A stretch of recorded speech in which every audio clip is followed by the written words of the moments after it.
enkrat lepo pozdravim v imenu vse naše župnije in svojem imenu. Jaz sem tukaj župnik v tej črensovski župniji, v rojstnem kraju Božjega služabnika Daniela Halasa. In sedaj smo nekako v osrednjem prostoru našega župnijskega doma, ki je star 18 let, torej polnoleten, a ne ta župnijski dom. Leta 2095 smo ga gradili, pa smo si takrat rekli, moramo zgraditi župnijski dom ne Farofa, ne da, ker je stari Farof bil seveda že neprimeren, v kroniki piše po prvi svetovni vojni, ne da. No in potem je pač nas doletelo, da smo lahko gradili in smo gradili župnijski dom takole za 3. tisočletje, kot pravimo. A ne, 3. tisočletje, torej je zelo pastoralno naravnan in lahko boste videli samo zadnji del, čisto zgoraj, je par sobic za duhovnike, pa še to so zelo skromne, majhne, v glavnem pa je vse nekako usmerjeno k pastorali.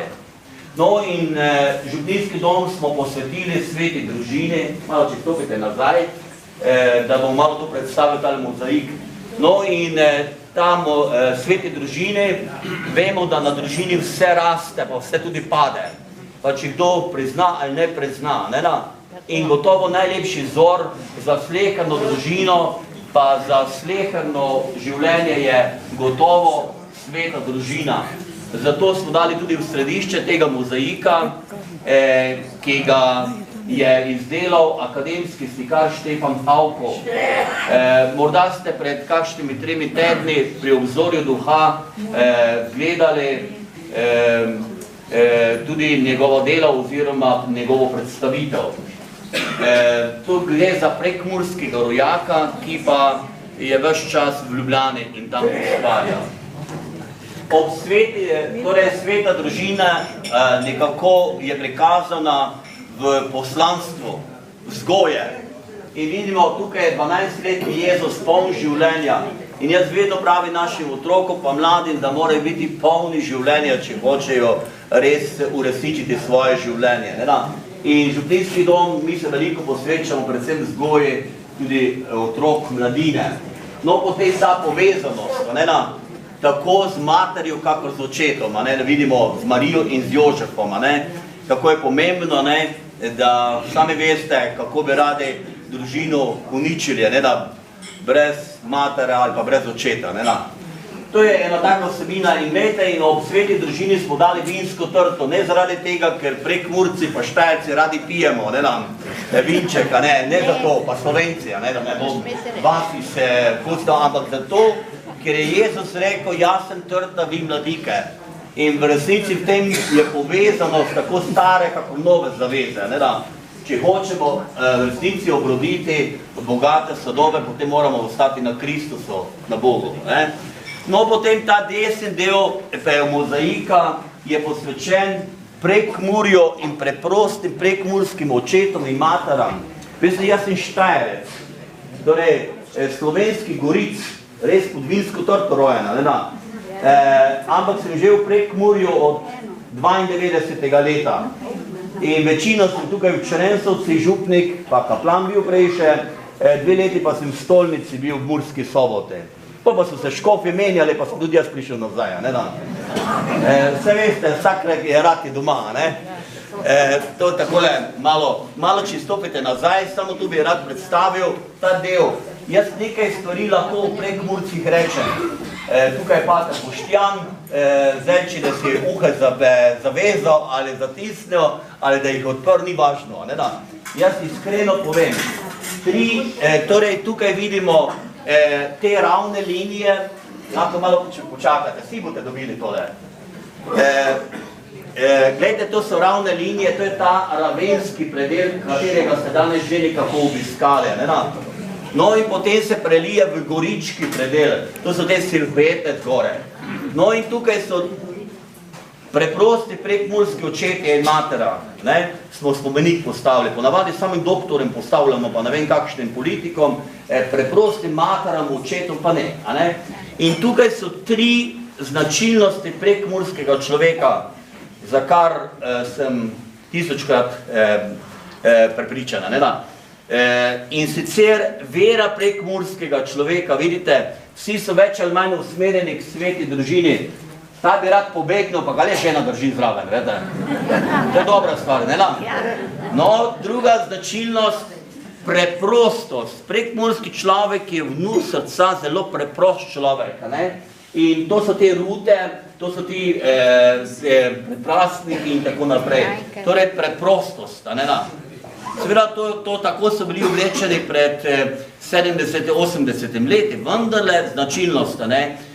Jaz to posebej poudarjam mladima, ne da, če se tudi drugače oblečejo, ne, ohranijo to. A ne? In tretja stvar je gostoljubnost.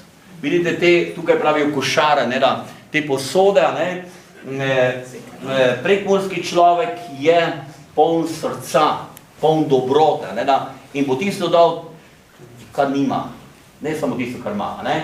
In gledajte, in gotovo, če ne bi ti ljudje bili tako dobri tukaj, v 5 letih mi ne bi zgradili tega župnijskega doma, a ne, pa potem boste tudi videli, tudi obnovili župnijsko cerkev, pa tudi podružnično cerkev, mi tudi imamo cerkev blaženega Antona Martina Slomška in je v resnici prva cerkev, ki je bila prej zgrajena, kakor je Slomšek sploh bil razglašen za blaženega. Ampak leta 72 so napisali takrat v temeljno listino in to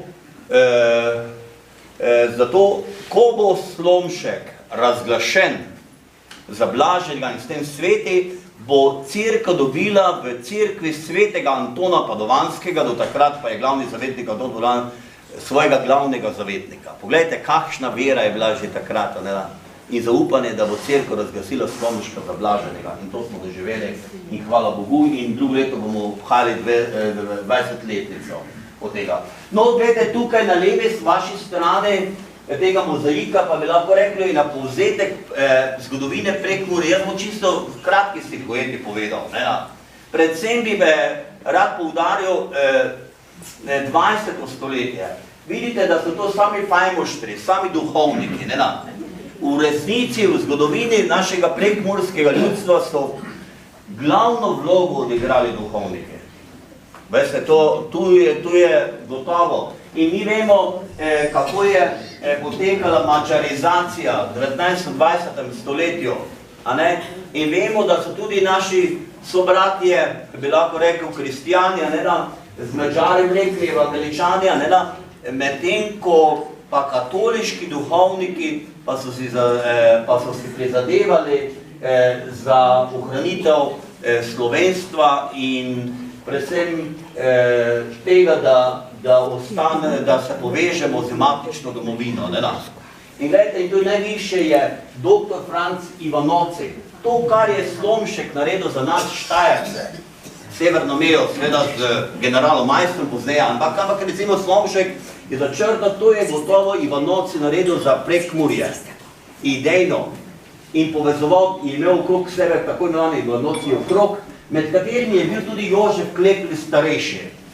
In zagotovo za Jožefa Klekla starejšega ste slišali, da je duhovni oče združitve Prekmurja z matično domovino.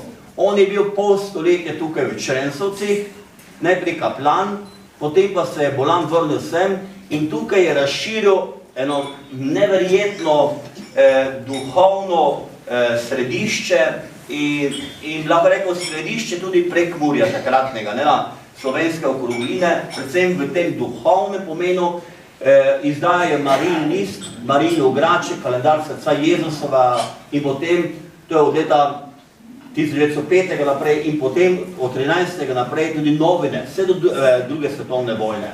In novine so tudi prebujali to narodno zavednost in tako naprej in potem Krekovo delo, bi lahko rekel, socialo in tako naprej, zadruga in posojilnice in tako naprej, Jožef Klekl in to je bil svetnik v resnici.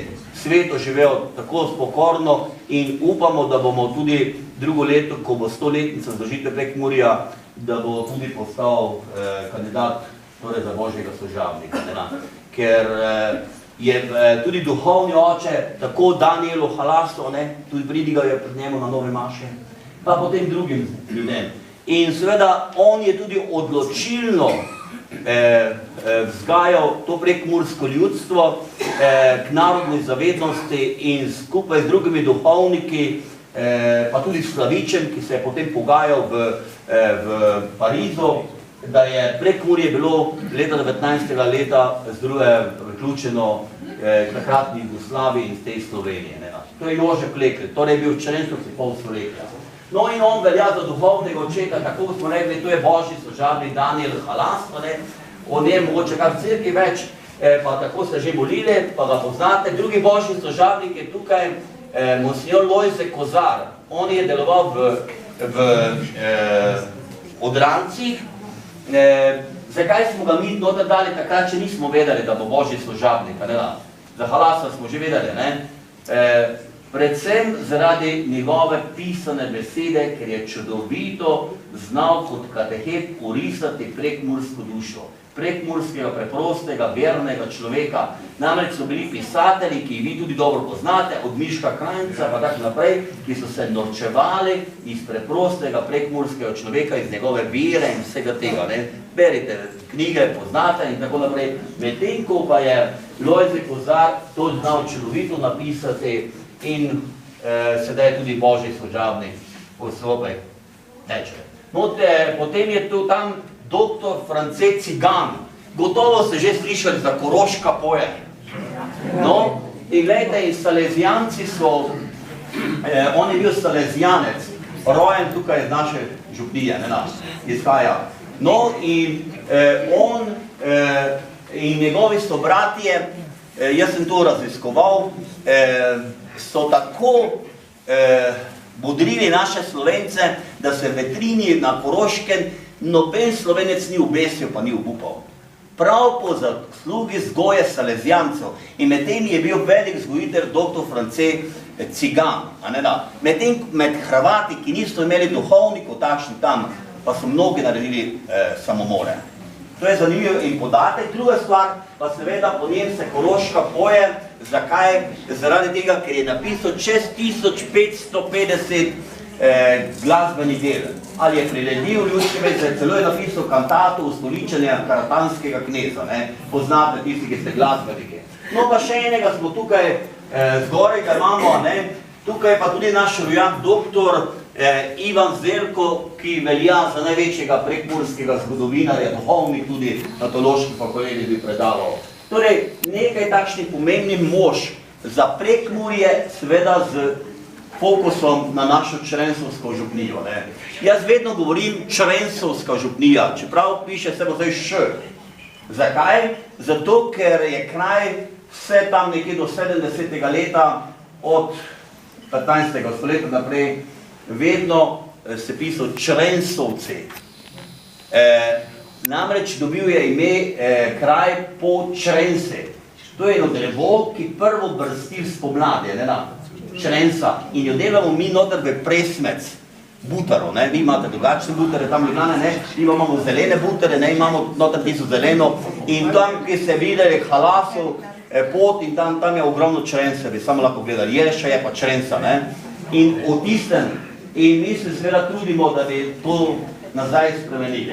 Takole, mogoče še samo tole, naša župnija je okrog 3800 ljudi, vključuje, jaz sem trenutno zdaj kot duhovnik sam tukaj, imam pa diakona, diakona sem dobil pomoč, verjetno so vam duhovniki že povedali, da me je gospod poklical na pot tudi trpljenja, bolezni in tako naprej. In zato zdaj imam pomoč, pa upam, da bom dobil kaplana, da bo lahko potem nadaljeval to delo tukaj v naši Črensovski župnije.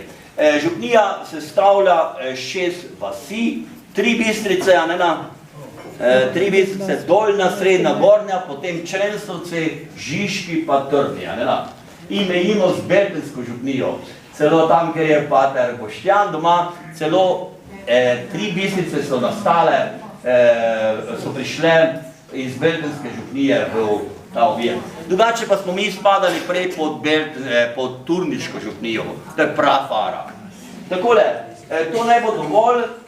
Glejte, jaz sem tukaj zdaj pripravil, nekdo je že nekaj vzel nekaj stvari, sem hotel župnikom dati te zloženke celotne, zdaj ne vem, tole bom še dal potem, medtem ko pa bi vsem pa dal vsem, ko boste ven šli, tole nekaj od cerkvi, Črensovci, to vsebino, potem pa vam dam tudi eno razglednico, župnija Črensovci, že je cerkev pa župnijski dom, pa tukaj bom tudi duhovnikom dal, boste videli, pri krstnem kamnu je tudi slika Božjega služabnika Daniela Hlasa. Namreč jaz sem lansko leto zbolel in sem tudi en teden se bila bitka, ali bom preživel, ali bom ostal, in potem, ko sem se prebudil, pa sem zvedel, kaj se z mano dogajalo in kaj se dogaja in kakšna bolezen, tako naprej, pa sem umetnika klical, naj mi nariše Božjega služabnika kot mučenca. Namreč jaz popolnoma zaupam in vem, da je v nebesih. In tudi sem prepričan, da preko slej bo razglašen za blaženega, torej za svetnika.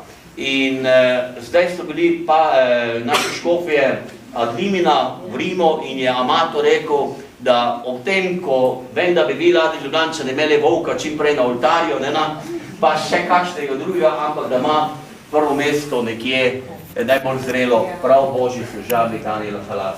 In jaz sem prepričan, jaz se zahvaljujem tudi vsem sobratom, duhovnikom, pa tudi vsem ljudem po celem svetu, veste, molijo in da mu rekel 50 000 ljudi, če se je vključilo v moje molitev za moje zdravje, sem malo povedal.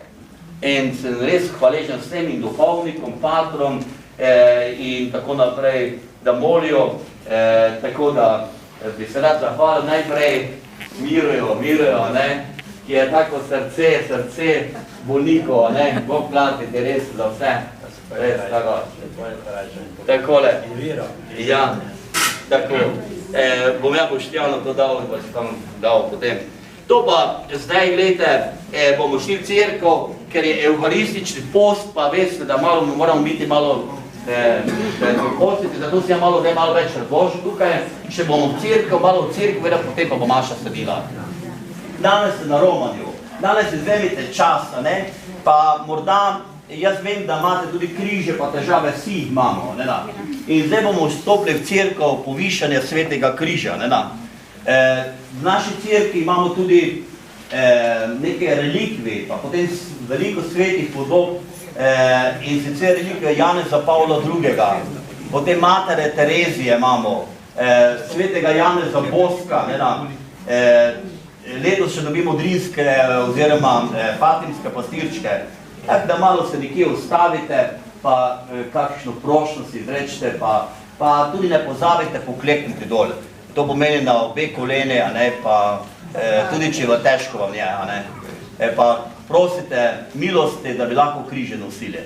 Takole. Lepo.